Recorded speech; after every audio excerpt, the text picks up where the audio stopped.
Do you think that there's a link between Muslim immigration in Europe and an increase in sexual violence towards European women?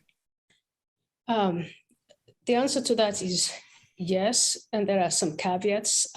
My latest book is called Pray, and the subtitle is Islam, Immigration, and the Erosion of the Rights of Women.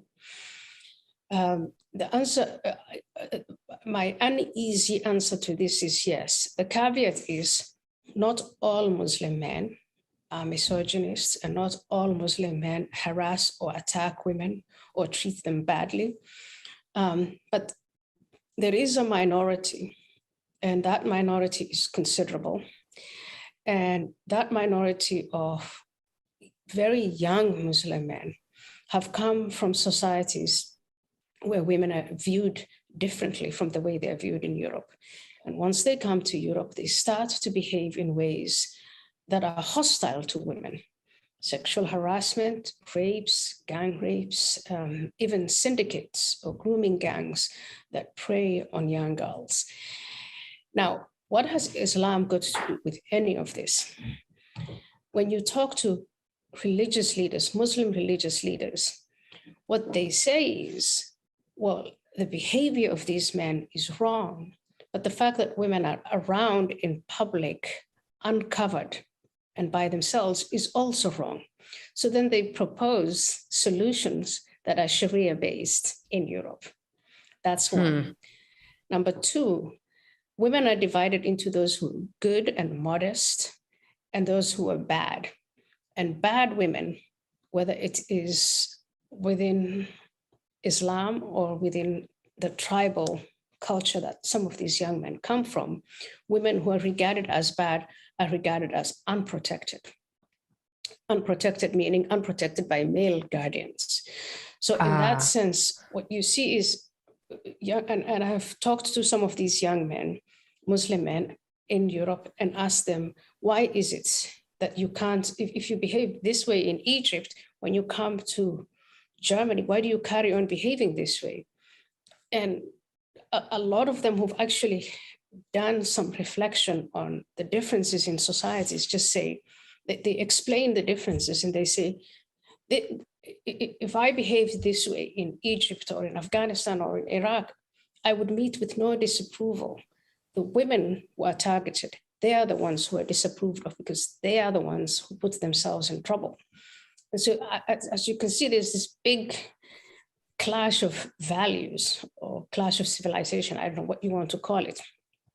But on the treatment of women, there definitely is a clash of values when it comes to the values of Europe versus the values of Islam. So on.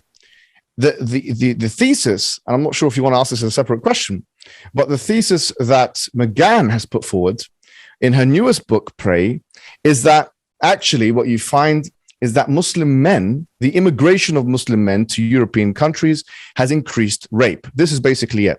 And she mentions in page 33 of that book, she says there's an actual causal relationship. She says that there's a causal relationship. I've read her book, the entire book. And I've seen the data that she puts forward for the claims that she makes, Michaela. And just go for the idea. The idea is that Muslim men immigration coming into European countries causes an increase in rape. That's what she is saying. Now, look, she mentions, what is the data that she mentions? She mentions data from about 5 European countries, including but not limited to the United Kingdom, France, and Sweden. Now, what she then states is that there's evidence for a causal relationship in page 33. What is this data missing? Michaela, this data is missing. This data has everything going for it, in fact, except for the evidence. Because this data does not even have that these men are Muslim men. And that might be a surprise and a shock to you. But this data is about where these men come from. So, for instance, she cites that these men come from Africa, from subcontinental Asia. But you will know, and I'm sure your viewers who are clever people, who have been educated at a minor level, will know that Africa is not a Muslim continent. The entire continent of Africa, there are many Muslims in it, and there are many Christians in it. So the data is not conclusive. In fact, it doesn't even show anything. It just shows that people coming from Africa, there's an increase of people coming from Africa, and then there's an increase also in rape. Okay, well, we tried the same methodology, Michaela. I actually tried the same methodology with Latin America and America, the United States of America. So people coming from Latin America, which are not Muslims, as you know, and when they go into America, the United States, there is also a correlative increase in rape. Now, we can't say just because there's a correlative increase in rape, and this is a fallacy, by the way, that therefore the causation is those people. But even if we did say that, well, Latin Americans are not Muslim. Latin Americans are Christians. And therefore, the most part, very small Muslim minority, very, very small and negligible Muslim minority. And therefore, the whole thesis collapses. She even mentions, and she lies through omission by mentioning data from the World Health Organization. And she is a liar, by the way. She's a liar. She lied to the Dutch Parliament. She lies by omission by mentioning the WHO, the only data that has that the WHO has done on rape. And she mentions certain things about Africa. Once again, it's not even a Muslim continent in its entirety, and subcontinental Asia. But what she doesn't mention is that according to the WHO, that same report that she mentions, but she omits this part, according to the WHO, that stranger rape is highest in what they call the high income areas, which is the West. So in other words, stranger rape is highest in Europe, or if you want to generalize, Europe and America and Canada, where you're from. So wait a minute, what's going on here? The whole thesis starts to be destroyed. And of course, as I've said to you before, and I'll say to you again, Islam prohibits premarital engagements between men and women. How on earth can you get a thesis that says Islam, and she mentions the word cause, and it's a fallacy, causes an increase in rape for Muslim men to non-Muslim women, where Islam limits it to the highest level? Stranger rape, funny enough, according to the WHO, is lowest in areas which are most populated by Muslim people, like the subcontinental area. And of course, they say that's because the cultural reasons of a woman coming out and all that kind of thing. That's their analysis, but that's not their data. Furthermore, if it was to do with the jurisprudence, then we know that Orthodox Jews have a very similar, if not more strict, way more strict kind of jurisprudential tradition when it comes to the interaction of men and women.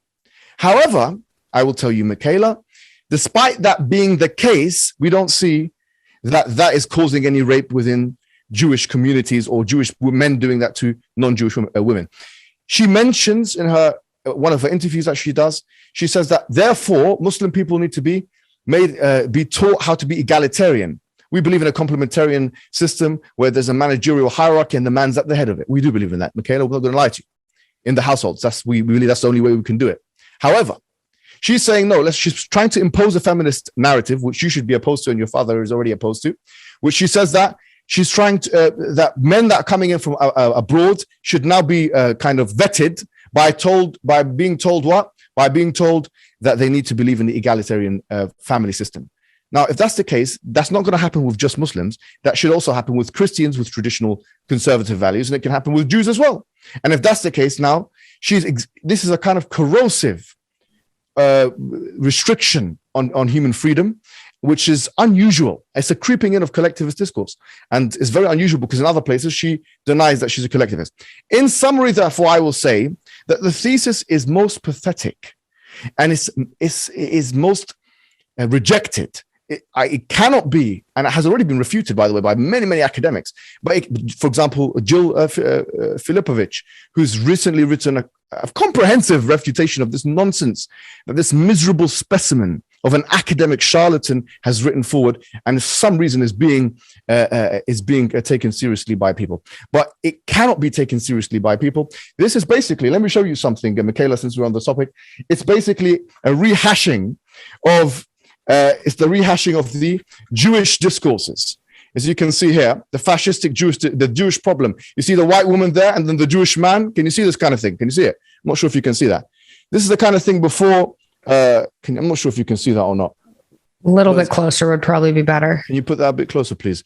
But this is the kind of newspaper article where the Jewish problem, the white woman there's the prize, and all the people, the Jewish man there, bring it back a bit, bring it back. Bring it. Yeah. Can you see it? Wait. Just tilt it forward a bit. Like that. Can you see it? There's a white woman there and a Jewish man on the side. This is before what happened, the pogroms and whatever happened. This is the discourse. She's just rehashing a fascistic discourse. And being academics and clever people, we should, I'm sure people in the neoconservative movement or the alt-right or whoever it is in America and in the West will be able to see this for what it is. It's nonsense. It's academically redundant. And it is the most ridiculous thesis I've ever seen in my life by someone who has no peer-reviewed work and should not be taken seriously by anybody.